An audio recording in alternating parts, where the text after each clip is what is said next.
আসসালামু আলাইকুম everyone, welcome to Liza's kitchen. আজকে আমি বিকালে নাস্তার জন্য আলু আর ডিম দিয়ে আলু ডিমের কাবাব তৈরি করব।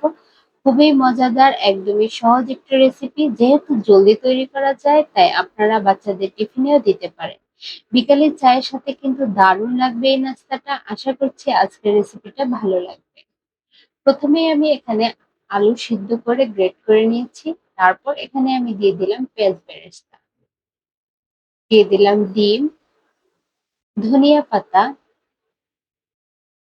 চিলি ফ্লেক্স, ম্যাগি মসলা, আপনারা ম্যাগি মশলা অথবা চাট মশলাও ইউজ করতে পারেন, পরিমাণ মতো লবণ, হলুদের গুঁড়ো, ধনিয়া ও জিরার গুঁড়ো।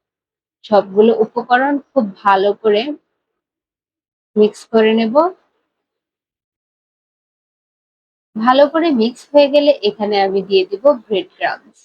আপনাদের হাতের কাছে যদি ব্রেড ক্রাম্বস না থাকে, সেক্ষেত্রে আপনারা কর্নফ্লাওয়ারও ইউজ করতে পারেন, কোনো অসুবিধা হবে না। তারপর আবার উপকরণগুলো ভালো করে মিক্স করে নেব। এবার মিক্স করা হয়ে গেলে আমি এখানে সরিষার তেল ইউজ করব। আপনারা চাইলে এটাকে স্কিপও করতে পারেন, তবে আমার সরিষার তেলের ঘ্রাণটা ভালো লাগে, তাই আমি দিয়ে নিয়েছি। এখন খুব ভালো করে মিক্স করে এখান থেকে আমি অল্প অল্প লিচি নিব আর একটি করে কাবাবের শেপ দিয়ে নিব।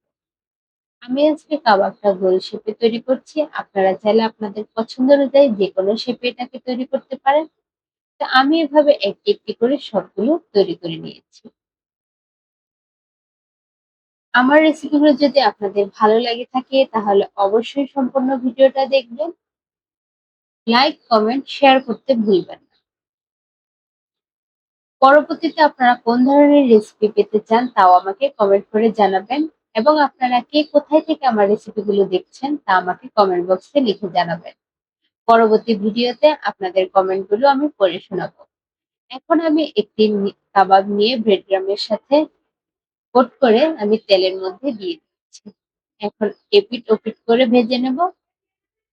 ভাজতে বেশি সময় লাগে না, খুবই কম সময় লাগে, খুব সুন্দর একটা কালার চলে আসে। এবার আমি এপিট ওপিট উল্টে নিব। যখন খুব সুন্দর একটি কালার চলে আসবে, তখন আমি এটাকে উঠিয়ে নিব। দেখেন কত সুন্দর একটি কালার আসছে, দেখেই তো খেতে ইচ্ছা করে। গরম গরম চায়ের সাথে এটা আপনারা পরিবেশন করতে পারেন। মেহমান আসলে আপনারা এটা মেহমানদের সামনে দিতে পারেন।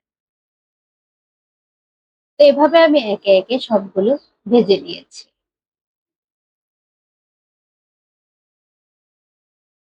আপনাদের কাছে আমার একটাই অনুরোধ থাকবে, ভিডিওটা কোনো প্রকার স্কিপ না করে সম্পূর্ণ দেখবেন। তো আজকে আমি এটা সস দিয়ে সার্ভ করছি। আপনারা আপনাদের পছন্দ অনুযায়ী যেকোনো সসের সাথে এটা খেতে পারেন। তো আজকের মতো এই পর্যন্তই। পরবর্তীতে আবার নতুন কোনো রেসিপি নিয়ে আপনাদের মাঝে হাজির হব। ততক্ষণে নিজেদের খেয়াল রাখবেন, ভালো থাকবেন। আজকের মতো এই পর্যন্তই। আল্লাহ হাফেজ।